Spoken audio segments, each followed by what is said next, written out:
Comfort zone is a beautiful place but nothing ever grows there.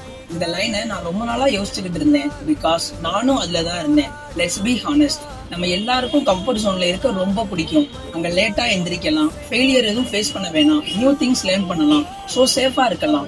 But the truth is comfort zone is feel like a peace but actually is a trap. எத்தனை தடவை next day start பண்ணலாம்னு சொல்லியிருப்போம். இப்போ அது next வீக்கா மாதிரி next month ஆயிருச்சு, இன்னும் நம்ம ஸ்டார்ட் பண்ணவே இல்லை. நம்மள க்ரோ ஆக விடாம இருக்கிறதும் நம்மள ஸ்டாப் பண்றதும் கம்ஃபர்ட் ஜோன் தான்.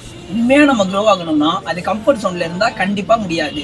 ஜிம்முக்கு போனா கஷ்டமா தான் இருக்கும், பப்ளிக்ல பேச ஷையா தான் இருக்கும், ஃபெயிலியர் வந்தா ஹர்ட் ஆக தான் செய்யும். But magic happens only there. Result அங்கதான் கிடைக்கும். ஸோ இப்போ சொல்ல வர்றது ரொம்ப சிம்பிள்.